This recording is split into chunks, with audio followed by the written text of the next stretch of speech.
ओम शांति। 24 फरवरी के बाबा के साकार महावाक्य हैं। बाबा ने कहा, मीठे बच्चे, तुम अभी हंस बनने का पुरुषार्थ कर रहे हो। तुम्हें इन लक्ष्मी नारायण जैसा हंस अर्थात संपूर्ण निर्विकारी बनना है। बाबा ने प्रश्न पूछा, इस ज्ञान मार्ग में तीव्र जाने की सहज विधि क्या है?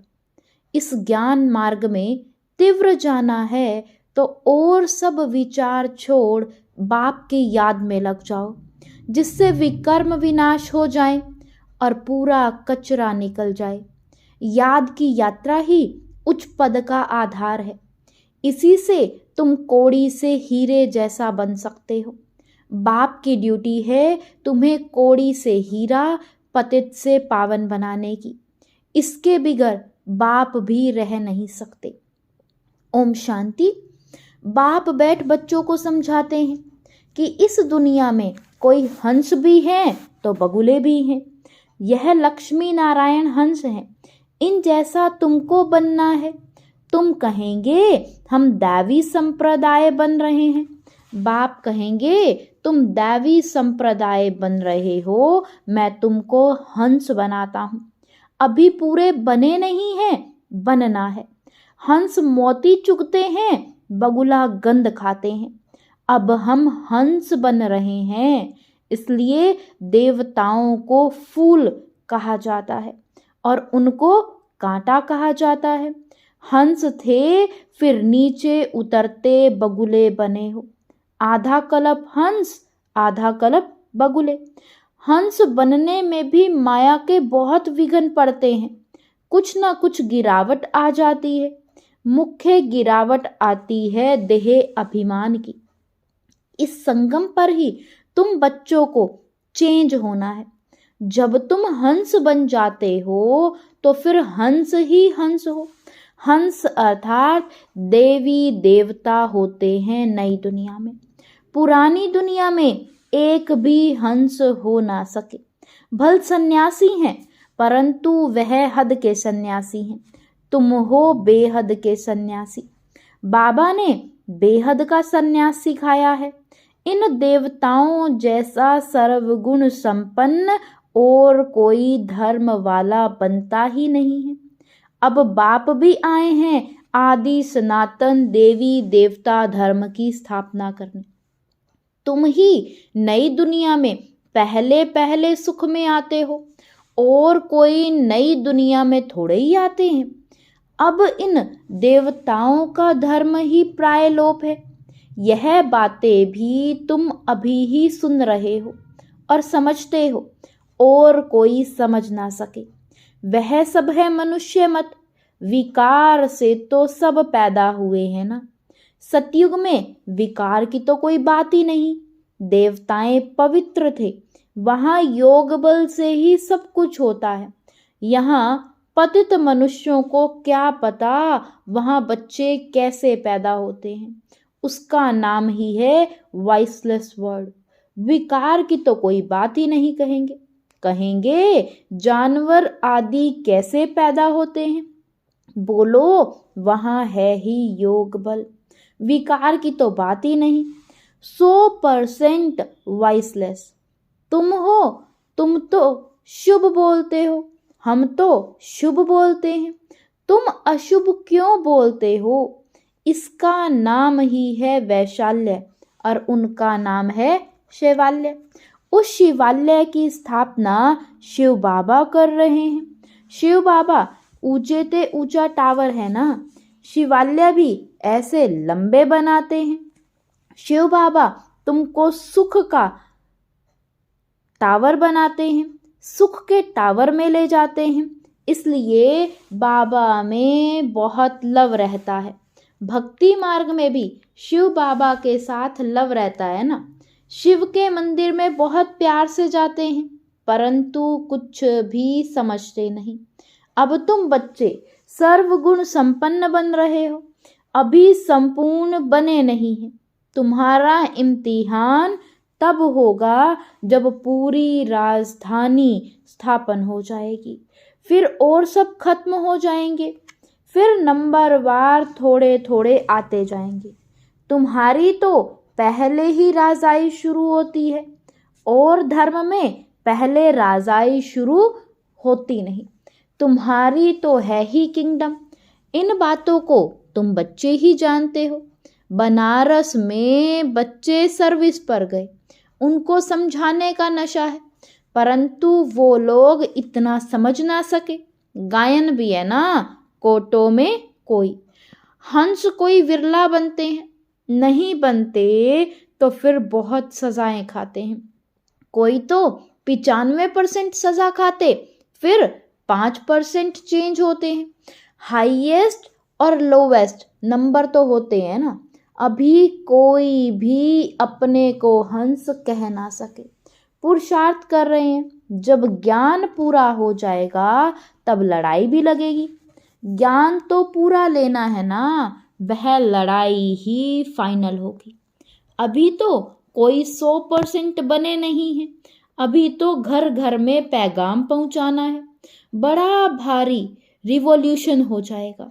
जिनों के बड़े बड़े अड्डे बने हुए हैं सब हिलने लगेंगे। भक्ति का तख्त हिलने लगेगा। अभी भक्तों का राज्य है ना, उस पर तुम विजय पाते हो। अभी है प्रजा का प्रजा पर राज्य, फिर बदली होगी। इन लक्ष्मी नारायण का राज्य हो जाएगा।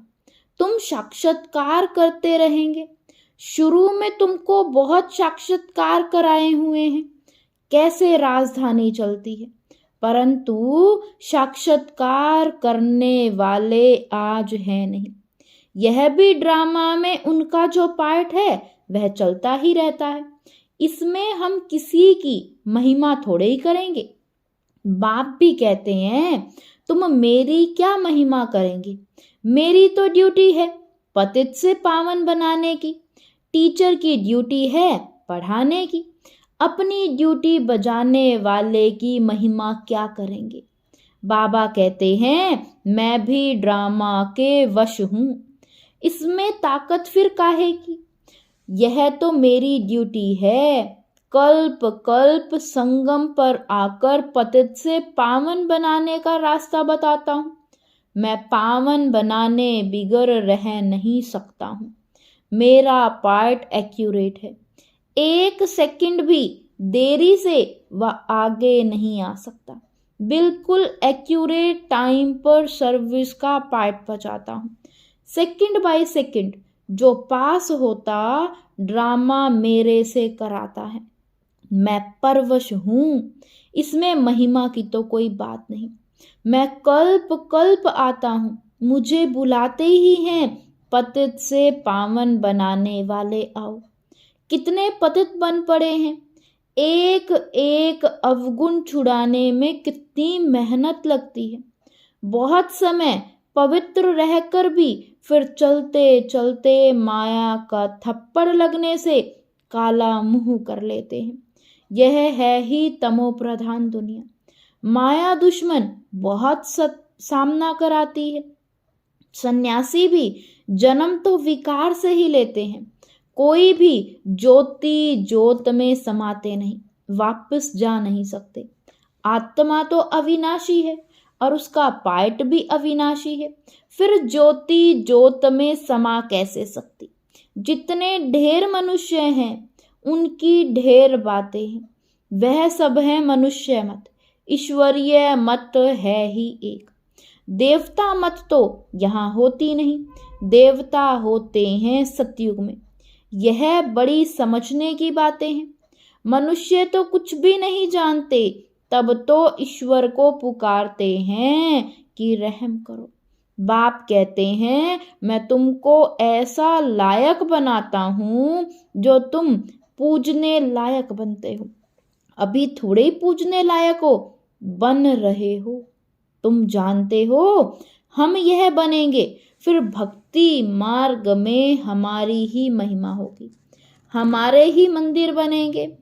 तुमको मालूम है कि चंडिका देवी का भी मेला लगता है। चंडी जो बाप की श्रीमत पर नहीं चलती, फिर भी विश्व को पवित्र बनाने में कुछ ना कुछ मदद तो करती है ना। सेना है ना, सजाएं आदि खाकर फिर भी विश्व का मालिक तो बनाते हैं ना। यहाँ कोई भील होगा वह भी कहेगा हम भारत के मालिक हैं। आजकल देखो, एक तरफ तो गाते हैं भारत हमारा सबसे ऊंचा देश है, और फिर दूसरी तरफ फिर क्या गाते हैं कि भारत की क्या हालत हो गई है। रक्त खून की नदियां बहती हैं, एक रिकॉर्ड में महिमा तो एक रिकॉर्ड में निंदा। कुछ समझते नहीं हैं। तुमको तो यथार्थ रीति बाप समझाते हैं। मनुष्य को थोड़े ही पता है कि इन्हों को भगवान पढ़ाते हैं। कहेंगे वाह, इन्होंने भगवान को टीचर बना रखा है। अरे भगवानुवाच है ना कि मैं तुमको राजाओं का राजा बनाता हूं। सिर्फ गीता में मनुष्य का नाम डाल गीता को खंडन कर दिया है। श्री कृष्ण भगवानुवाच, यह तो मनुष्य मत हो गई ना। श्री कृष्ण कैसे यहाँ आएगा? वह तो सतयुग का प्रिंस था। उनको क्या पड़ी है इस पतित दुनिया में आए। बाप को तो तुम बच्चे ही जानते हो, परंतु तुम्हारे में भी विरला कोई यथार्थ रीति जानते हैं। तुम बच्चों के मुख में सदैव रतन ही निकलने चाहिए, पत्थर नहीं। अपने से पूछना है, हम ऐसे बने हैं, भल चाहते भी हैं हम किचड़े से जल्दी बाहर निकले, परंतु जल्दी तो हो ना सके। टाइम लगता है, तुमको बहुत मेहनत करनी पड़ती है। समझाने वालों में भी नंबरवार है। युक्ति युक्त समझानी पिछाड़ी की होगी, तब तुम्हारे बाण चलेंगे। तुम जानते हो हमारी पढ़ाई अब चल रही है, पढ़ाने वाला तो एक ही है, सब उनसे पढ़ने वाले हैं। आगे चल तुम लड़ाई ऐसी देखेंगे जो बात मत पूछो। लड़ाई में तो बहुत मरेंगे, फिर इतनी सब आत्माएं कहाँ जाएंगी? क्या इकट्ठी ही जाकर के जन्म लेंगी? झाड़ बड़ा होता है, बहुत टाल टालियां पत्ते हो जाते हैं। रोज कितने जन्मते हैं, मरते भी कितने हैं, वापिस तो कोई जा नहीं सकते। मनुष्य की वृद्धि होती जाती है। इन रेजगारी बातों में जाने से पहले बाप को याद करो, जिससे विकर्म विनाश हो और किचड़ा निकल जाए। फिर है दूसरी बात, तुम इसका कोई विचार ना करो, पहले अपना पुरुषार्थ करो जो ऐसा बन सको। मुख्य है याद की यात्रा और सबको पैगाम देना है। पैगंबर एक ही है। धर्म स्थापक को भी पैगंबर व प्रिसेप्टर नहीं कह सकते। सदगति दाता एक ही सतगुरु है। बाकी तो भक्ति मार्ग में मनुष्य कुछ ना कुछ सुधरते हैं, कोई ना कोई दान भी करते हैं, तीर्थों पर जाते हैं तो कुछ ना कुछ दान दे आते हैं। तो यह तो तुम जानते हो कि इस अंतिम जन्म में बाप हमको हीरे जैसा बनाते हैं। इसको ही अमूल्य जीवन कहा जाता है, परंतु इतना पुरुषार्थ करना पड़ेगा। तुम कहेंगे हमारा कोई दोष नहीं है। अरे मैं आया ही हूं गुलगुल बनाने, तो तुम क्यों नहीं बनते हो? मेरी तो ड्यूटी ही है ना पावन बनाने की, तो तुम क्यों नहीं पुरुषार्थ करते हो? पुरुषार्थ कराने वाला बाप तो मिला है ना। इन लक्ष्मी नारायण को ऐसा किसने बनाया? दुनिया थोड़ी ही जानती है, बाप आते ही हैं संगम पर। अभी तुम्हारी बातों को कोई समझते नहीं है। आगे चलकर जब तुम्हारे पास बहुत आएंगे तो उन्हों की ग्राहकी टूट पड़ेगी। बाप कहते हैं इन वेद शास्त्रों का सार मैं सुनाता हूं। ढेर के ढेर गुरु हैं, सब भक्ति मार्ग के। सतयुग में सब पावन थे, फिर पतित बने। अब बाप फिर आकर तुम्हें बेहद का सन्यास कराते हैं, क्योंकि यह पुरानी दुनिया खत्म होने वाली है। इसलिए बाप कहते हैं कब्रिस्तान से बुद्धि निकाल, मुझ बाप को याद करो तो विकर्म विनाश होंगे। अब कयामत का समय है, सबका हिसाब किताब चुकतू होने वाला है। सारी दुनिया की जो आत्माएं हैं ना, उनमें सारा पार्ट भरा हुआ है। आत्मा शरीर धारण कर पार्ट बजाती है, तो आत्मा भी अविनाशी और पार्ट भी अविनाशी। इसमें कोई फर्क पड़ नहीं सकता, हूबहू रिपीट होता ही रहता है। यह बहुत बड़ा बेहद का ड्रामा है। नंबरवार तो होते ही है ना, कोई रूहानी सर्विस करने वाले, कोई स्थूल सर्विस करने वाले। कोई कहते हैं बाबा हम आपका ड्राइवर बने तो वहां भी विमान का मालिक बन जाएंगे। आज के बड़े लोग समझते हैं अभी तो हमारे लिए स्वर्ग है, बड़े बड़े महल हैं, विमान है। बाप कहते हैं यह सब है आर्टिफिशियल, इनको माया का पंप कहा जाता है। क्या क्या सीखते रहते हैं, जहाज आदि बनाते हैं। अब यह जहाज आदि वहां काम में थोड़े ही आएंगे। बॉम्ब्स बनाते हैं, यह थोड़े ही वहां काम में आएंगे। सुख देने वाली चीजें तो काम में आएंगी। विनाश होने में साइंस मदद करती है, फिर वो ही साइंस तुमको नई दुनिया बनाने में मदद देगी। यह ड्रामा बड़ा वंडरफुल बना हुआ है। अच्छा, मीठे मीठे सिकीलदे बच्चों प्रति माता पिता बाप दादा का याद प्यार और गुड मॉर्निंग। रूहानी बाप की रूहानी बच्चों को नमस्ते। धारणा के लिए मुख्य सार है, फर्स्ट पॉइंट, इस कयामत के समय पुरानी दुनिया से बेहद का संन्यास करना है। इस कब्रिस्तान से बुद्धि निकाल देनी है। याद में रहकर सब पुराने हिसाब किताब चुकतू करने हैं। सेकंड पॉइंट है, मुख से सदैव ज्ञान रतन निकालने हैं, पत्थर नहीं। पूरा पूरा हंस बनना है। कांटों को फूल बनाने की सेवा करनी है। वरदान दिया बाबा ने आज। सेवा के साथ साथ बेहद के वैराग्य वृत्ति की साधना को इमर्ज करने वाले सफलता मूर्त भव। सेवा के साथ साथ बेहद के वैराग्य वृत्ति की साधना को इमर्ज करने वाले सफलता मूर्त भव। सेवा से खुशी व शक्ति मिलती है, लेकिन सेवा में ही वैराग्य वृत्ति भी खत्म हो जाती है। इसलिए अपने अंदर वैराग्य वृत्ति को जगाओ। जैसे सेवा के प्लान को प्रैक्टिकल में इमर्ज करते हो तब सफलता मिलती है, ऐसे अभी बेहद के वैराग्य वृत्ति को इमर्ज करो। चाहे कितने भी साधन प्राप्त हो, लेकिन बेहद के वैराग्य वृत्ति की साधना मर्ज नहीं हो। साधन और साधना का बैलेंस हो तब सफलता मूर्त बनेंगे। स्लोगन है, असंभव को संभव बनाना ही परमात्म प्यार की निशानी है। असंभव को संभव बनाना ही परमात्म प्यार की निशानी है। ओम शांति।